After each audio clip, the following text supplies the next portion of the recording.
This is a SnapEd New York video presentation.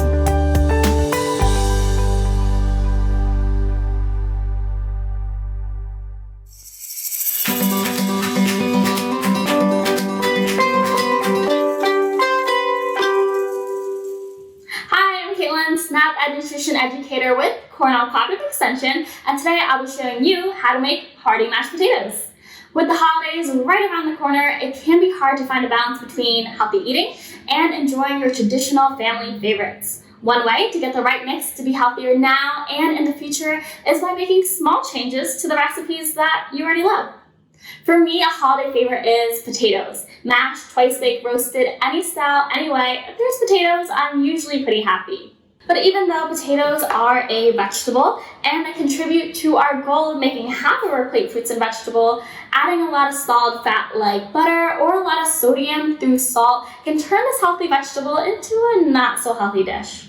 So I'm guessing you're probably wondering by now how I'm going to make mashed potatoes healthy while still making them creamy and flavorful. Stick around and you'll find out. To make 6 servings of hearty mashed potatoes, we will need about 2 pounds of potatoes. So that's either 4 medium-sized potatoes, or if you're using larger ones like mine, it's about 2 of these. Feel free to use any type that you like. Today I do have russet potatoes, but I often go for the Yukon Gold for their buttery smooth texture.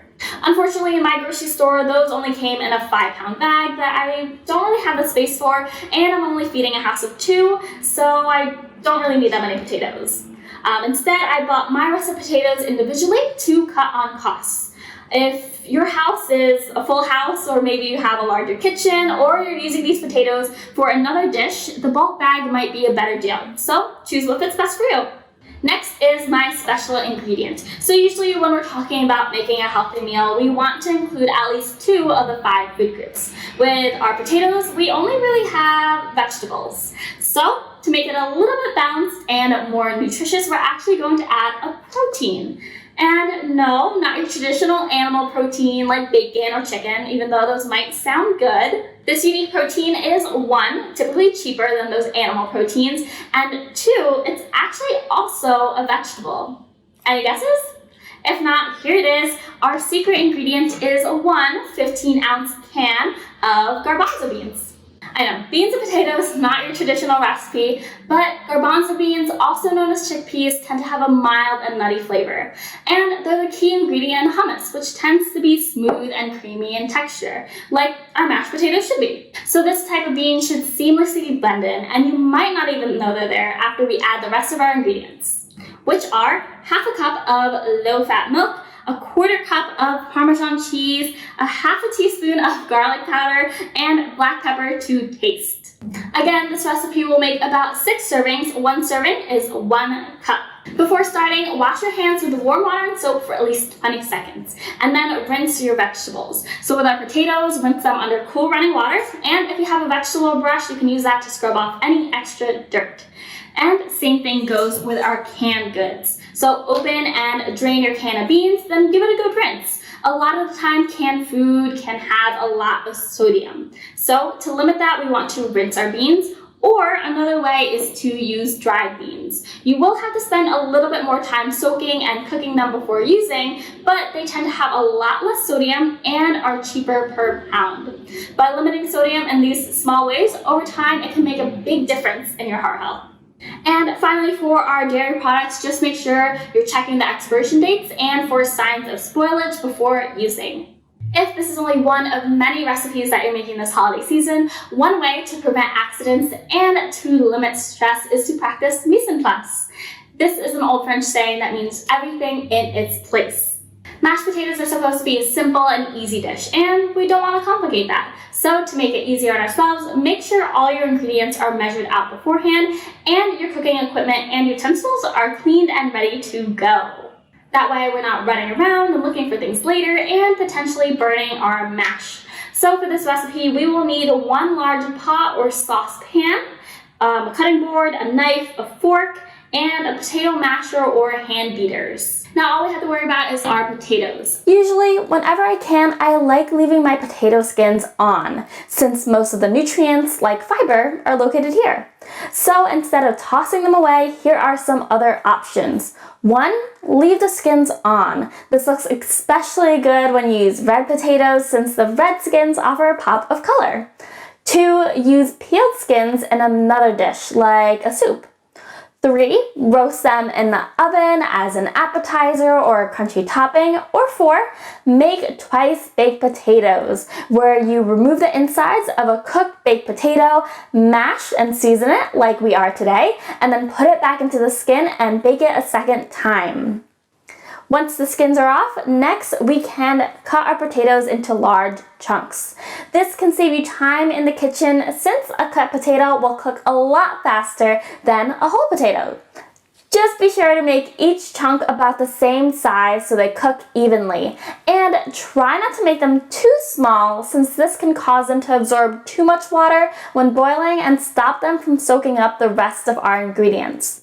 With our potatoes cut, we finished the last step of our mise en place. So it's time to start cooking. In your large saucepan or pot, place your potato chunks and cover it with water. Drain the water to a boil over high heat.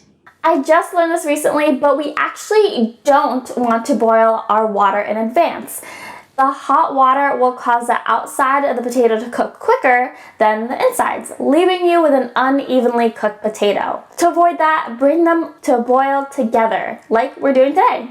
As you wait for it to boil, this could be a good time to clean up or tend to any other recipes you may have in the works. Just make sure to keep an eye on it, and once it boils, reduce it to a simmer.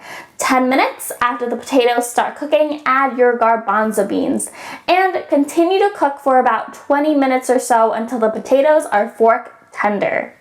Like I mentioned before, beans are a unique food, falling under the protein and the vegetable food group. So while many people consider beans a vegetarian alternative to meat, their high nutrient content actually makes them a great addition to any dish, whether it traditionally includes meat or not. With our potatoes tender, drain the liquid and place the pot back onto the stove. After that, let's move on to our next step, mashing. Using a potato masher or hand beaters, mash your potatoes and beans. This is where these two ingredients are going to start blending together.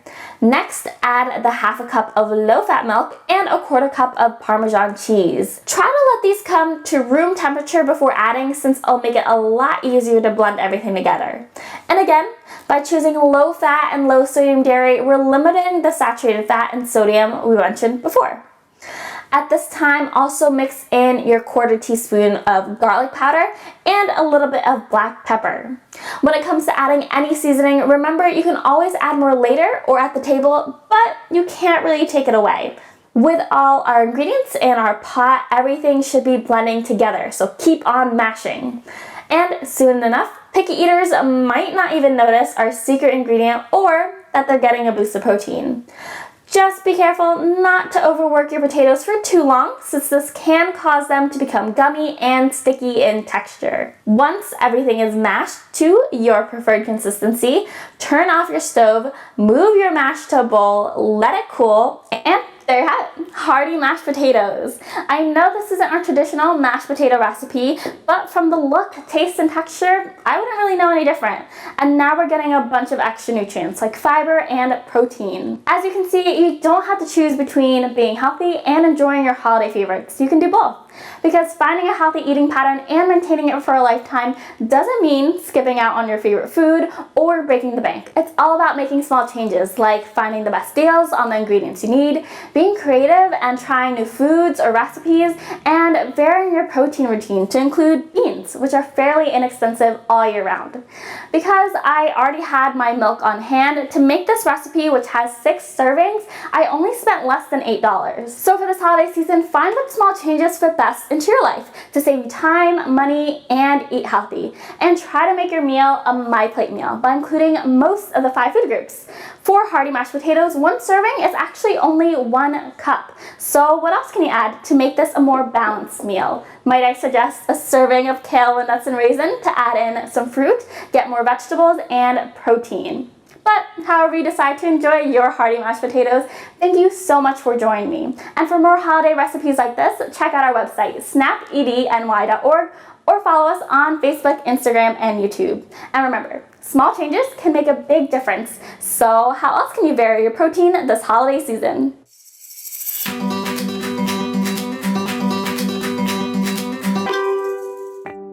Thank you for joining us today. We know the healthy choice isn't always the easiest choice, but small changes can make a big difference. Start today by getting involved with SNAP Ed New York. This program is free for those who qualify or receive SNAP benefits. We want to help you save time, save money, and eat healthy. Learn how SNAP Ed can make a difference in your life. For more information and to find your local program, visit snapedny.org. This material was funded by USDA's Supplemental Nutrition Assistance Program. SNAP. This institution is an equal opportunity provider.